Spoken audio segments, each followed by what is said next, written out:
Today, guys, we're going to talk about obedience in the face of opposition.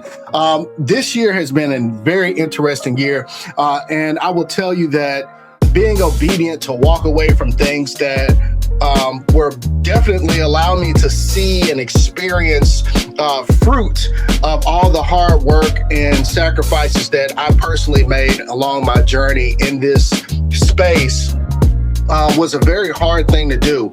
Walking away from someone who had exposure to, 700,000 people that could help me network with people, and literally having to trust God in what He told me to do has been one of the most challenging things I've ever experienced.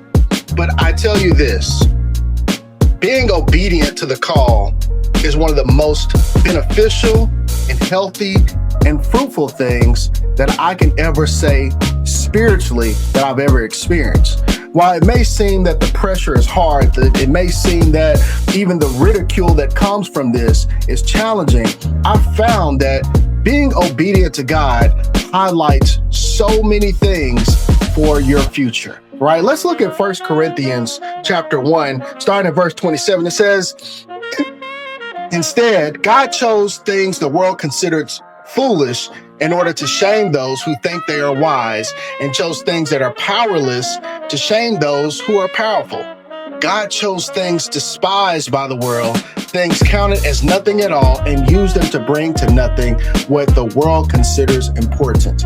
Look, the fruit of what God can do is amazing. And He's done it time and time and time again in the Bible, right? So think about those situations where you ever been laughed at when God told you to do something. Obedience can make you look foolish. It can make people call you names. It makes the arrogant start saying things about you to discredit you for what you've done and what you're doing. Let me give you some biblical examples where this actually happened and you saw something beneficial behind it. I'll take it way, way, way, way back. Think about Noah and the ark, right? Look, they laughed at this man for building this ark. Why in God's green earth are you building this big old boat? And you're literally doing it, by yourself or with a few people. He was telling them what God told him to do. They mocked him. They said, "There's no rain coming."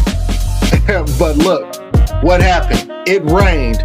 God honored his obedience with salvation, allowed him to live. I want to leave you guys with this from the book of Galatians, chapter 1, verse 10. It says, "Am I now trying to win the approval of human beings or of God? If I were still trying to please people, I